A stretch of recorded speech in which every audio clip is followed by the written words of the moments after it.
So the first thing that I want to do is I want to actually go ahead and edit this image. This is a great looking image. We're going to do a coffee shop, like a coupon for a coffee shop or something like that. And this is a great image to start off with. One thing that I like is that I picked an image that had a lot of negative space up top. So our focus is a little bit below the middle line. And then there's a lot of empty space up top that we can use, like say for the Pinterest graphic. This is a nice big image. So when we stick it into these artboards, we can resize it, and we don't have to use the whole image. We can use maybe half of the cup or just a square of this image. So you'll see how that works. But before we begin, let's go ahead and just do a little editing to it. And I'm not going to get too deep into this. You can take it as far as you want to. I'm going to click on the original photo layer, and that's under our original artboard. And let's go ahead and just apply a filter to it so you can see how this works. So go down to the layer adjustments button at the bottom, click on that, and we're going to do a very simple one called color lookup. We're going to click on that, and what this does is it actually gives us the ability to apply these pre-made looks and presets to our image that look great, and we don't have to do a whole lot of tweaking. So we'll go up to the top, and under the first option, click on that drop down, and you'll see we have different ones here. Bleach bypass, we click on that and it kind of bleaches out the image. We have crisp warm, which gives it a nice warm feel. We have, drop blues, so it gives it kind of the blue color. And then we have all these other different ones that we can do. So you can pick any of these that you want. I'm just going to go with the crisp warm for now. And what that does is it just warms up the image. So if we turn the visibility of that adjustment layer on and off inside of the document, you can see the difference. So here's the original, and then there's a crisp warm, and it just really makes the image pop. It looks like it's a little more saturated, and all of those reds and ambers and yellows definitely get pulled out in the image and looks good. If it's too much, you can go to the opacity inside of the layers panel and you can turn that down. So if we go to 0, you see the original, and then we can bump that up to whatever we like. So if 100% is a little too much, maybe we can go down to around 70% or so, and then we can turn that on and off to see how it looks. So I like that. It gives it a nice warm feel. Now, you could continue adding different adjustments to this if you would like to. You could add in levels, or you could add in curves, or whatever you wanted to do to make this image look really good, and using proper graphic design techniques to make the image pop a little more. I'm just going to go ahead and stop. I'm not going to worry about this too much. I want to go ahead and group these together so that when I move them into the other artboards, they stay together.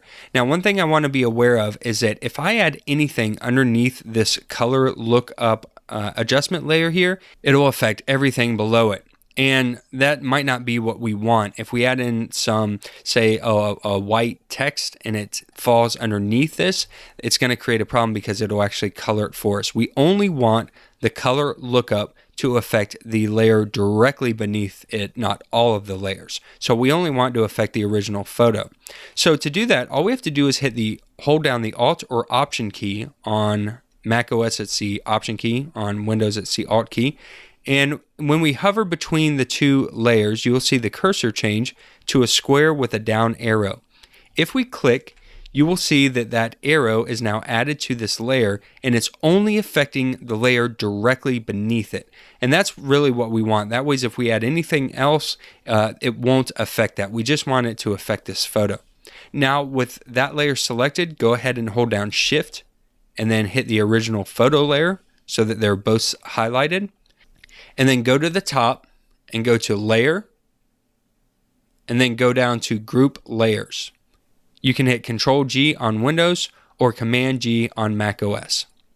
And it's going to group those together. So this is in a folder. If we click on the drop-down, we'll see the color lookup in the original photo. So we can double-click on the group and just give it a name.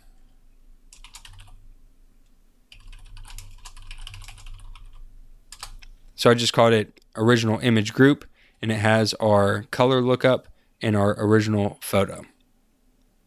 So now what happens is if I go to the Move tool and make sure that we have Group selected in the options bar, I can move this folder and it'll move everything with it for me. So anything that I put in there, any adjustment layers or any edits that I do, it's all in one place. And now what I can do is I can go ahead and grab this and then move it to these other artboards.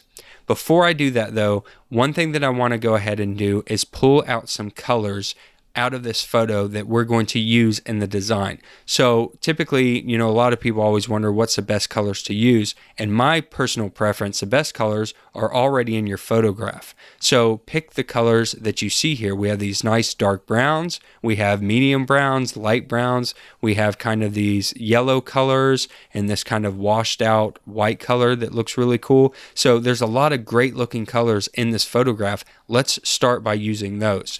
So let's go ahead and pick the color tool in the toolbar.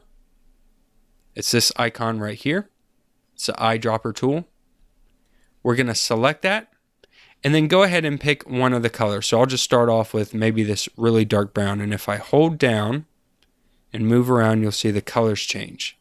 Now, right now it's sampling each individual pixel.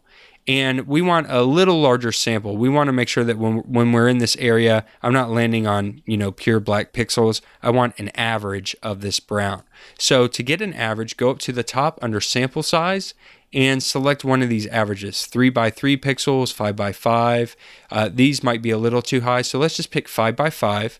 And then when I hold down, what's going to happen is it's going to sample an average of those colors. So the chances of me landing on a perfectly black pixel is a little less. If it's not big enough, we can go ahead and change that, maybe do 11x11 and see how that looks. So I'm going to pick the dark brown color. You can see it was added to my foreground colors. And I want to go ahead and add that color into my swatches so that I can continue to use them. So go ahead and click on swatches and then go down to this button.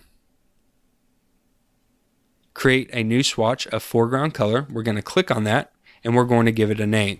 So we're going to call this dark coffee brown, whatever you want to call it. But it's been added right here into our swatches. And so now that makes it easy for us to pick. So go ahead and pick maybe 4 or 5 different colors out of your image and get those set up. And what I look for is I look for couple dark colors, couple mediums, and a couple light colors. So go ahead and pick those now.